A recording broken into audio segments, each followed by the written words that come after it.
तो भी third question में इट्स सेइंग कि अगर स्पीड टाइम ग्राफ एक हॉरिजॉन्टल लाइन है पैरेलल टू एक्स एक्सिस, तो इसका क्या मीनिंग है, इसको हमें डिकोड करना है।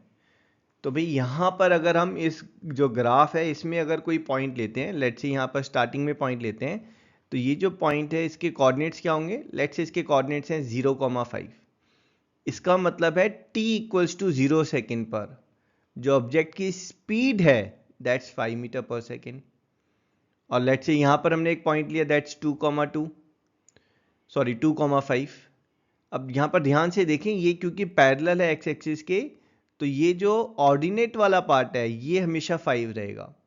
अब इसका मतलब है कि t इक्वल्स टू 2 सेकेंड पर जो आपका ऑब्जेक्ट है उसकी स्पीड है सेम अगेन 5 मीटर पर सेकेंड। यहाँ पर आप पॉइंट लेंगे तो एब्सिसा तो चेंज हो जाएगा बट ऑर्डिनेट तो सेम रहेगा। लेट्स से यहाँ पर पॉइंट लिया आपने 5,5 है उसकी कोऑर्डिनेट्स, तो t इक्वल्स टू 5 सेकेंड पर अगेन उसकी स्पीड फिक्स है 5 मीटर पर सेकेंड।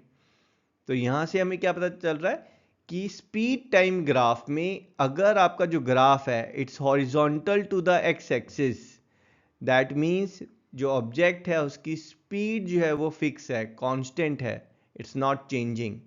और किसी ऑब्जेक्ट की अगर स्पीड चेंज नहीं होती है then that object is said to be in uniform motion, considering कि उसकी डायरेक्शन भी चेंज नहीं हो रही है ना।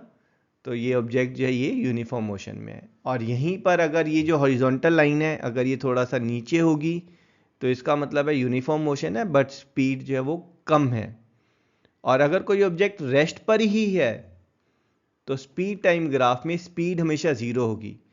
आप एब्सिसा में टाइम कुछ भी लेंगे, जो आपका ऑर्डिनेट है वो हमेशा ज़ीरो आएगा।